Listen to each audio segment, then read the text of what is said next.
Hey everyone, hello, hello. So today, we're diving into a topic that circulates heavily in spiritual and prophetic communities, the concept of monitoring spirits. These are described as demonic agents assigned to track, report on, and hinder a person's progress, relationships, and divine destiny. They are believed to function as spiritual surveillance systems, gathering intelligence to trigger setbacks, cause delays, and facilitate spiritual attacks. But what exactly does this belief mean? Where does it come from? And how should we interpret the signs people attribute to these so-called watchers? Well, let's break it down. In deliverance theology and certain charismatic Christian circles, monitoring spirits are described as demonic entities assigned to observe an individual. Spiritual intelligence agents reporting back to higher-ranking spirits. Entities that track patterns, weakness, relationships, and timing, as well as forces that attempt to sabotage destiny before breakthroughs occur. Some teachings connect them to biblical watchers mentioned in apocalyptic literature like the Book of Enoch, though it's important to note that the term monitoring spirit itself is not explicitly found in the Bible. It's a theological interpretation that develops later. The idea suggests these spirits gather information through spiritual observation, dreams, patterns of behavior, or even other people. And this leads to one of the most controversial claims, that they often operate through people. Many people who teach about monitoring spirits say they work through jealous acquaintances, gossipers, competitive coworkers, fake friends, and estranged family members. The belief is that these individuals may consciously or unconsciously act as informants, asking probing questions or spreading information that leads to sabotage. This interpretation frames certain relational conflicts as spiritual warfare rather than interpersonal dysfunction.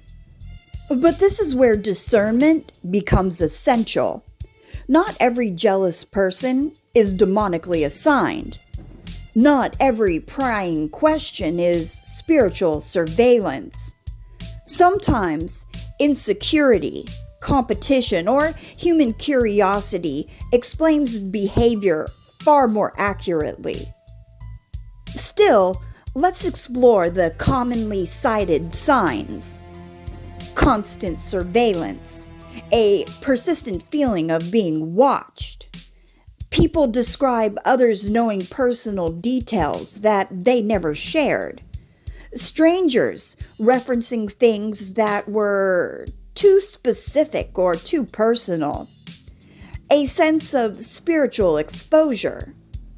Psychologically, this can also overlap with hypervigilance, especially in individuals who've experienced trauma.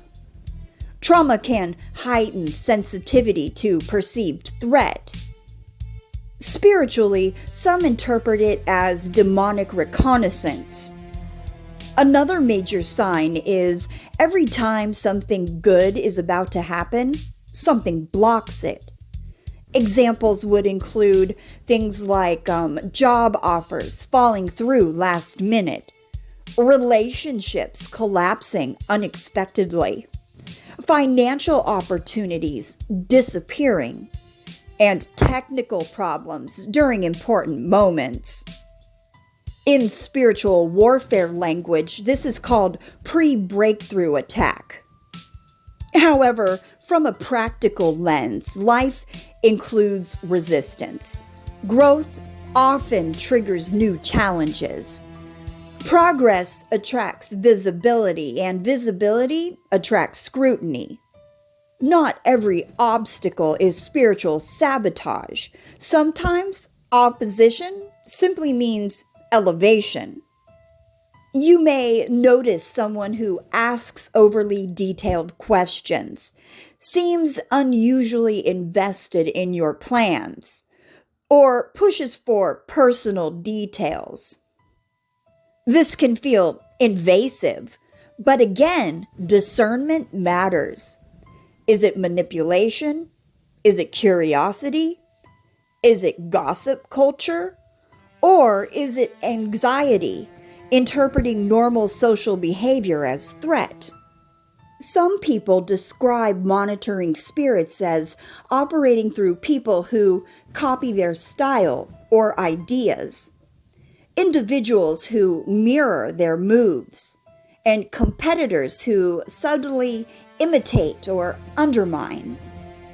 Mimicking can indeed signal envy, but mimicry is also a common social phenomenon. People model what they admire or fear losing status to. The key question is it spiritual attack or human insecurity? Perhaps the most powerful sign attributed to monitoring spirits is repeated failure cycles, same toxic relationship patterns, same financial collapse, same self-sabotage, and same emotional triggers. In spiritual interpretation, this is called destiny delay. But from a psychological standpoint, cycles are often unhealed trauma, unconscious beliefs, or learned behaviors repeating themselves. Sometimes the enemy isn't surveillance. Sometimes it's unresolved inner work. Beyond commonly listed signs, some also claim reoccurring dreams of being chased or watched, sudden exposure of private matters, electronic interference during important moments, strong resistance when praying or meditating, feeling drained after specific interactions, and isolation just before major life changes. It's important to approach these interpretations carefully. When every inconvenience becomes spiritual warfare, anxiety increases and empowerment decreases. We need balance here. There is a psychological phenomenon known as pattern recognition bias. The human brain looks for meaning. When something bad happens repeatedly, we search for a cause. Spiritual warfare language can sometimes become a framework for making sense of chaos. But over-assigning spiritual causes to normal life stress can lead to paranoia, distrust, relationship breakdown, and avoidance of personal responsibility. Healthy spirituality empowers. It does not produce chronic fear. If someone believes they are experiencing spiritual opposition, healthier responses might include strengthening personal boundaries, limiting oversharing, healing unresolved trauma, practicing discernment without paranoia, developing emotional intelligence, as well as strengthening spiritual discipline without obsession. Instead of asking who is monitoring me, ask where am I giving away my power? Instead of assuming there's a spirit assigned to me, consider what patterns am I repeating? There is subtle risk in the monitoring of spirit framework. It can remove accountability, create enemy narratives, turn normal conflict into spiritual conspiracy, and isolate individuals from community. Spiritual growth requires maturity. Not everything is an attack. Not every critic is a demon. Not every delay is sabotage. Sometimes growth requires resistance.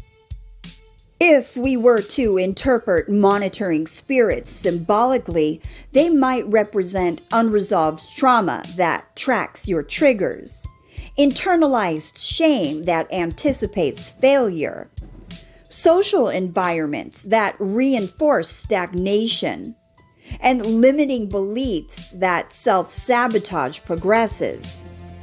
In this sense, the watcher is internal, and that's empowering because what's internal can be healed. Whether someone interprets monitoring spirits literally or metaphorically, the deeper message remains: protect your energy, guard your information, choose your circle wisely, heal your inner wounds to strengthen discernment.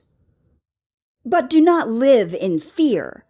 True spiritual maturity produces clarity, peace, grounded confidence, not paranoia. If there is anything monitoring your life, let it be your own awareness, watching your patterns, correcting your course, and guiding you towards growth. So, if this episode helped you think deeper, share it with someone who needs balance, not fear. So, until next time, stay aware, stay grounded, and stay evolving. All right, everyone, take care. Peace.